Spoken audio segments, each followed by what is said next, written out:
এখন বলবেন হুজুর ইজ্জতের মালিকও আল্লাহ, বেইজ্জতের মালিকও আল্লাহ, আল্লাহ ইজ্জত দেয়, আল্লাহ বেইজ্জত করে কেন? প্রশ্ন আছে না? আল্লাহ বান্দাকে বেইজ্জত করে কেন? বেইজ্জত জিনিসটা তো এটা তো নিসবত করবে শয়তানের দিকে, এ করে কেন?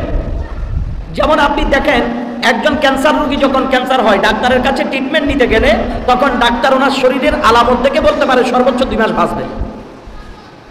সর্বোচ্চ কয় মাস? 2 মাস। মানুষ তার আলামতের উপর নির্ভর করে ডাক্তার বলেছে 2 মাস বাঁচবে। ঠিক সেভাবে আল্লাহ রাব্বুল আলামিন যখন দেখেন বান্দা যখন অসৎ পথে নিজের পা বাড়ায়, কলব থেকে যখন ঈমান বের হয়ে যায় তখন ওই বান্দার জন্য বেইজ্জতিটা অনিবার্য হয়ে যায়। এই জন্য বেইজ্জতিটাও আল্লাহর ফয়সালা দিয়ে হয়। যখন দেখা যায় আল্লাহর হুকুম আহকাম থেকে, দিন থেকে যখন মানুষ বেরিয়ে আসে তখন বেইজ্জতি তার জন্য অনিবার্য হয়ে যায়। এই জন্য রাসূল করিম সাল্লাল্লাহু আলাইহি ওয়াসাল্লাম হযরত আনাস রাদিয়াল্লাহু তাআলা বর্ণনা করেন, এই হাদিসটা মিশকাতের মধ্যে, ইবনে মাজার মধ্যে, অসংখ্য হাদিসের কিতাবের মধ্যে হাদিস কান আনা হয়েছে। ওয়া আন আনাস রাদিয়াল্লাহু তাআলা قال কানা রাসূলুল্লাহ সাল্লাল্লাহু আলাইহি ওয়াসাল্লাম ইয়াকসুরু আন ইয়াকুলা ইয়া মুকাল্লিবাল কুলুব। আল্লাহর প্যারা নবী সাল্লাল্লাহু আলাইহি ওয়াসাল্লাম এই দোয়া বেশি বেশি করতেন, অধিক পরিমাণে আমার নবী এই দোয়া করতেন উম্মতের শিক্ষার জন্য। বলেন কার শিক্ষার জন্য? উম্মতের শিক্ষার জন্য দোয়া করতেন। নবীজি কি বলে? আল্লাহর নবী দোয়া করতেন এইভাবে, রাসূল করিম সাল্লাল্লাহু আলাইহি ওয়াসাল্লাম বলে বলে দোয়া করতেন, হে অন্তরের পরিবর্তনকারী, হে অন্তরের পরিবর্তনকারী। তো আল্লাহর রাসূল তো মাসুম, নিষ্পাপ, নবীজির কোনো গুনাহ নাই, নবীজির কোনো দোষ ত্রুটি, কথা বলেন না, দোষ ত্রুটি আছে? নাই। তো আল্লাহ নবী এটা উম্মতের শিক্ষার জন্য আমার নবী আল্লাহর কাছে সব সময় দোয়া করতেন, ইয়াকসুরু আইয়াকুলা ইয়া মুকাল্লিবাল কুলুব, হে অন্তরের পরিবর্তনকারী, সাব্বিত কলবি আলা দীনিকা, আল্লাহ আমার অন্তরকে আপনার দ্বীনের উপর প্রতিষ্ঠিত রাখুন। সুবহানাল্লাহ। আল্লাহ আমার অন্তরকে আপনার দ্বীনের উপর প্রতিষ্ঠিত রাখুন।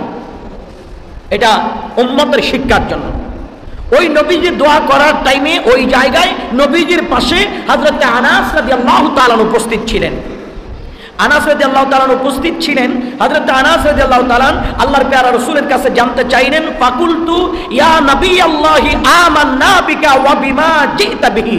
আল্লাহর হাবিবের কাছে জানতে চাইলেন হযরত আনাস রাদিয়াল্লাহু তাআলা, হে আল্লাহর নবী। হযরত আনাস বললেন, হে আল্লাহর নবী, আমরা আপনার উপর আপনি যা নিয়ে এসেছেন তার উপর আমরা ঈমান এনেছি। সুবহানাল্লাহ বলেন।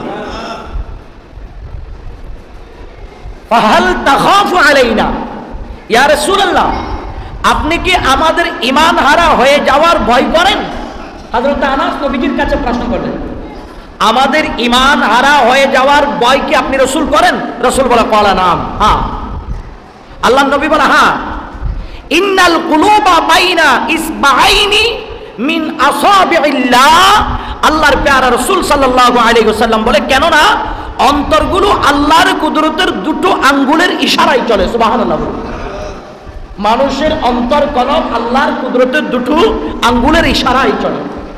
এখন বলবেন, মানুষ যদি তকদীরের ফয়সালা অনুযায়ী ভালো হয় এটাও আল্লাহর কুদরতের ইশারায় চলে, আর মানুষ যদি খারাপ হয় এটা আল্লাহর কুদরতের ইশারায় চলে। তাহলে এখানেও একটা আপনি প্রশ্ন করবেন, ভালোটাও যদি আল্লাহর কুদরতের ইশারা হয়, খারাপটাও আল্লাহর কুদরতের ইশারা কিভাবে হয়? কারণ ভালো দিকটা আল্লাহর দিকে নিসবত করা যাবে, খারাপ দিক শয়তানের দিকে নিসবত হবে। এখন খারাপ দিক তাকদীরের ফয়সালা, এটাও আল্লাহর দিকে হবে কেন? ওই প্রথমের যেই কথা বলেছিলাম, যখন বান্দা দ্বীন এবং মাযহাব মিল্লাত ইসলাম থেকে দূরে সরে অভ্রষ্ট হয়ে যায় তখন বান্দার খারাপ দিকটাও তার তকদিরে লিখা, সেটা আল্লাহ ফয়সালা করে। আর যদি ভালো হওয়ার তাকদীর পরিবর্তন করেন কে? আল্লাহ। ইউকাল্লিবুহা কাইফা ইয়াশাউ, তিনি যেভাবে ইচ্ছে সেভাবে আল্লাহ তাআলা অন্তরকে পরিবর্তন করে দেয়। সুবহানাল্লাহ বলুন।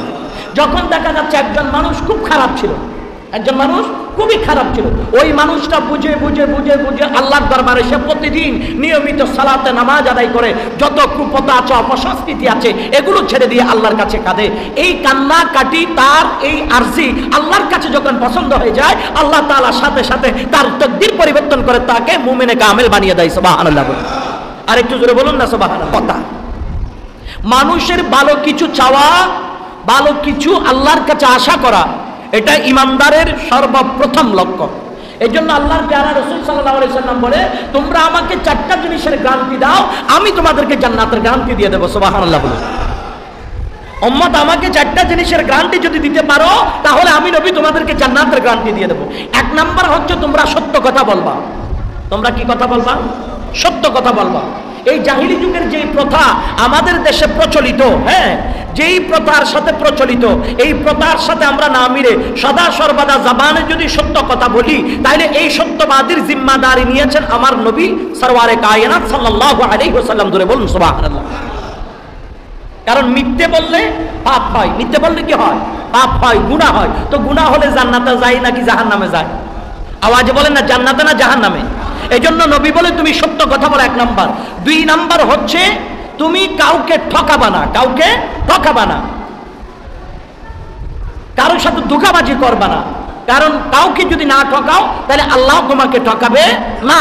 যেমন আমরা ব্যবসা বাণিজ্য করি, ব্যবসা বাণিজ্যের মধ্যে আমরা অনেক ক্ষেত্রে দেখি ভালো উপরে সাইল দেখা যায় একরকম, ভিতরে সাইলটা আরেক রকম। তাহলে দিয়ে দিচ্ছি এটা একজন মানুষকে ঠকাই দিলাম, একজন মানুষকে কি করে দিলাম? ঠকাই দিলাম। আমি ফল ফ্রুটের দোকানে গেছি, উপরে দেখতেছি মাশাআল্লাহ সবকটা সুন্দর সুন্দর, তলির মধ্যে পড়ে দিয়েছে, বাসায় আনি কাটি দেখতেছি সবকটা পচা, নিচে দিই সব পচা। এটা মানুষকে ঠকিয়ে দেওয়া। তো নবীজি বলে এটা করা যাবে না, এটা করা যাবে না। আল্লাহর নবী বলে তৃতীয় নাম্বারের মধ্যে আমার নবী বলে লজ্জাস্থানকে হেফাজত করো, নিজের চরিত্রকে কন্ট্রোল করো। নিজের চরিত্রকে কি করো? কন্ট্রোল করো। লজ্জা, হায়া, শরম, শরম যার কাছে থাকবে কখনো অসৎ কাজ করবে না। যার কাছে হায়া নাই, আল্লাহর নবী কয় তার কাছে ঈমানও নাই। তার কাছে কি নাই? ঈমানও নাই। 4 নম্বরে রাসূল করিম সাল্লাল্লাহু আলাইহি ওয়াসাল্লাম বলে তোমরা হালাল রিজিক খাও, হারাম খাও না। কারণ হারাম খাইলে আল্লাহ তোমার জবানের দোয়া কবুল করবে না। এই 4টা জিনিসের গ্যারান্টি নবী বলে উম্মত তোমরা আমাকে দাও, আমি নবী তোমাকে গ্যারান্টি দেব তুমি জান্নাতি। সুবহানাল্লাহ বলুন।